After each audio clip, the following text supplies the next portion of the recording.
Hey everyone, it's Sarah.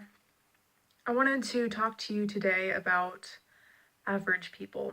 I was tweeting about this a little bit earlier. I am not yet brave enough to go live on Periscope, so you will just have to see me after the fact. But I was talking to my grandpa the other day about his grandparents, and he admires these people so much. He thinks that they're just hardworking, have so much integrity, just really, they're role models for him. And what struck me when I was talking to him about them was the fact that these were normal people. They were average people. And yet they could do more than 3 professionals combined for each, the grandma and the grandpa, just on their own. It's kind of amazing. So what I was tweeting about earlier was the fact that nowadays the average person kind of sucks. And that's causing a lot of strife in the dating world. Basically, most people are average. I think you are smart enough to understand that. And so when the average person is in debt and overweight or even obese, average person has a crappy job, average person has no skills, then the average dating life is going to be pretty terrible. The average match is not going to be satisfying to either party. And you can see on the faces of anyone you talk to about modern dating that it's just not living up to expectations, basically. What no one wants to tell you is that for the most part, they're not living up to expectations either. But sometimes people really are, and it is a problem of everyone else. Rarely, but it is the case sometimes. And if you are an average person, and in many ways I am average, in many ways I'm not, if you are average, don't feel too bad about it. I mean, Western culture has been actively sabotaged to the point of trying to destroy us. So it's really not your fault, but you can change it. You can make things better. You weren't necessarily responsible for you getting here on a grand scheme, but you are the only one who can change your reality now. I won't get into the detail of why or how we have been sabotaged, because there are dozens of other people blogging and writing and making videos on that subject who are way more educated than I am and can tell you much better. So I'm sure you're already tuned in with them anyway. So back to my great-grandparents. So my great-grandma, she was, from what my grandpa described, she was probably obese, but I'm guessing she wasn't when she met my great-grandfather. I can almost guarantee you that when they met, she was at a healthy weight and she was a virgin, which, once again, is not going to be the case for most American women that you're dating these days.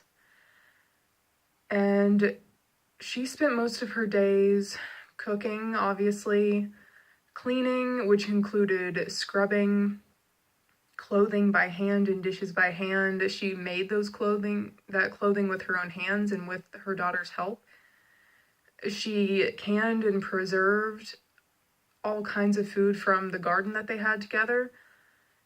She just really, again, had the skills of multiple professionals rolled up in one. She could have been a chef, a seamstress, a maid, and of course she raised children too. She was a nanny, not a nanny, but that would be the equivalent of her skills today.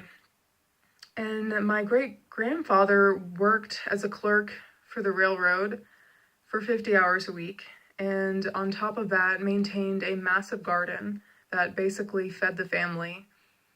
They of course used his income to buy food as well, but the garden was a big source of food for them. And in addition to the garden and his full-time job, he did tons of home improvement projects, home building really. He literally dug out a basement for the house that they lived in. And he, at one point, in another house that already had a basement, broke through the wall of the basement to add a door because he was just so pissed off at the fact that no one had put a door in there that he just sledgehammered through the wall and built one for himself. So he essentially was a carpenter, a mason, a clerk, a farmer. What else? I mean, I don't know if he could work on cars, but I wouldn't be surprised if he could. So really, these were normal people. I mean, my grandparents are pretty normal people. They're both smart, but they're not geniuses, and they were both attractive, and I mean, but for the most part, they didn't grow up being particularly remarkable, and that's okay. I mean, the only thing actually that is truly remarkable about both of them is their height, because my grandpa is 6.5 feet tall and my grandma's 6 feet tall, so in that way they really are remarkable. But in most ways they were what used to be normal, decent, average, normal people, and that was a good thing. That was a positive thing, to just fit in and be typical, because that meant you were they got together in high school, so in their teens they were at a healthy weight. They had lots of skills, although my poor grandma never got taught to cook, so she was actually behind the curve on that one. But let's go back to my great-grandparents, because we know that they had everything going for them in terms of skills. But healthy weights, were virgins when they met, most likely. I mean, I can't confirm, but things used to work pretty differently. I mean, maybe my great-grandpa ran off with the town thought, but who knows. But probably my great-grandma didn't do any thoughting herself.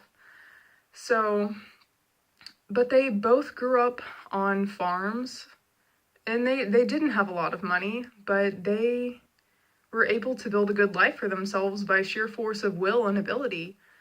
And I mean, those people were just salt of the earth Americans. That's who we used to be as a nation, and that's who I would like us to become again.